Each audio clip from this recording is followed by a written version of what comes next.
आपने नहीं पढ़ी होगी गणगौर माता की यह अनूठी कहानी, देती है सदा सुहागिन का वरदान। एक बार भगवान शंकर तथा पार्वती जी नारद जी के साथ भ्रमण को निकले। चलते चलते वे चैत्र शुक्ल तृतीया के दिन एक गांव में पहुंच गए।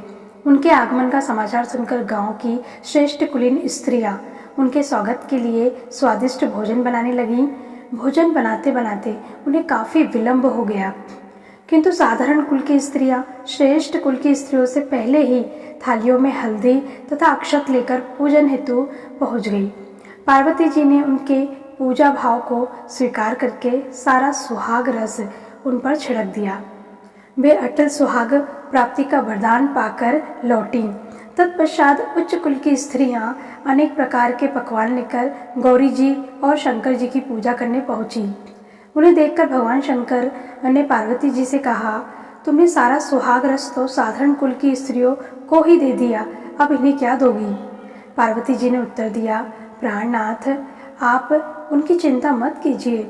उन स्त्रियों को मैंने केवल ऊपरी पदार्थों से बना रस दिया है, परंतु मैं इन उच्च कुल की स्त्रियों को अपनी उंगली चीरकर अपने रक्त का सुहाग रस दूंगी।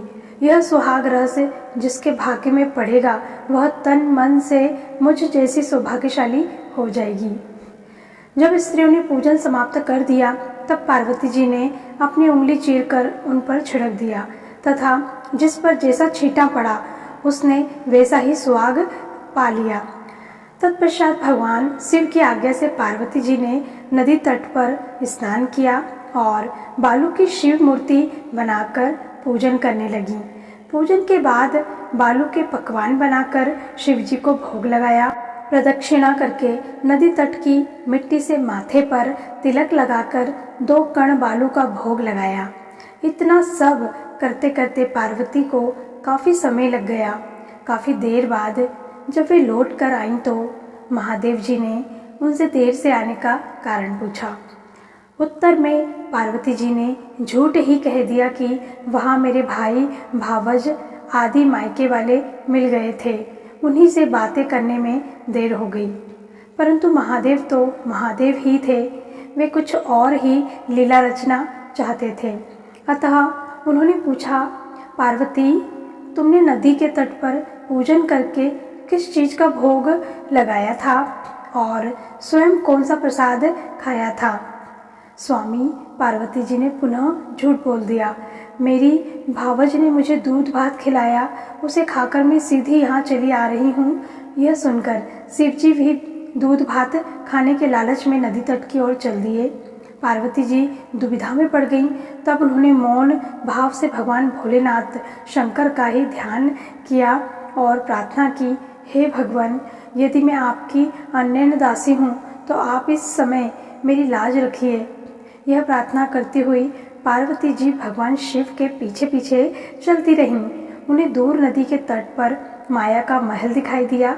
उस महल के भीतर पहुंचकर वे देखती हैं कि वहाँ शिव जी के साले तथा सलहज आदि सपरिवार उपस्थित है।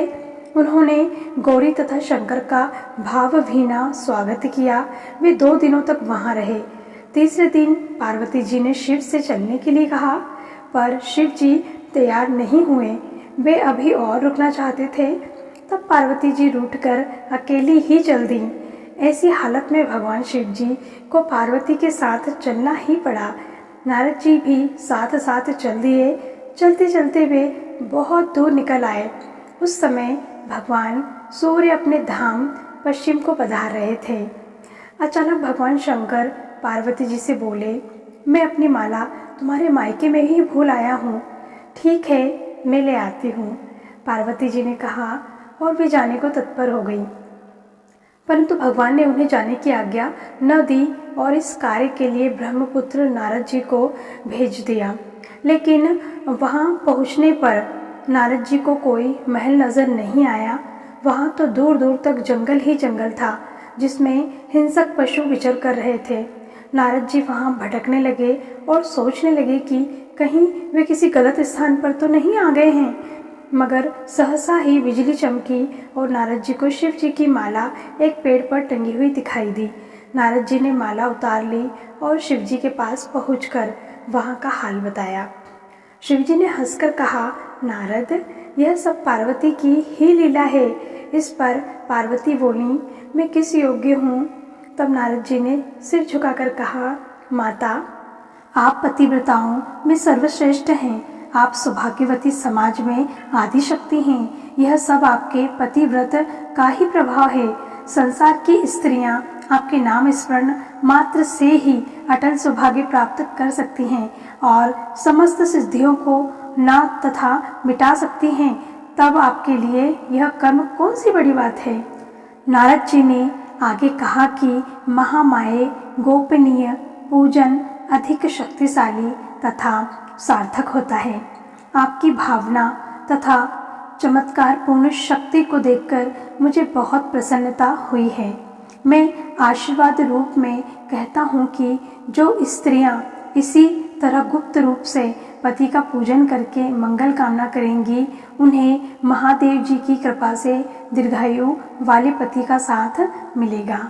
तो फ्रेंड, यह थी गणगौर माता की पौराणिक कथा, जिसमें पार्वती माता को गणगौर माता और भोलेनाथ जी को धनियन राजा के रूप में माना जाता है और उनकी पूजा अर्चना की जाती है। इस व्रत को करने से स्त्रियां सौभाग्यवती का आशीर्वाद प्राप्त करती हैं।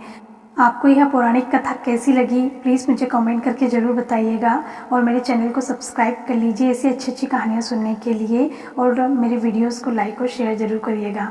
मिलते हैं नेक्स्ट वीडियो में। बाय बाय, टेक केयर, बहुत बहुत धन्यवाद।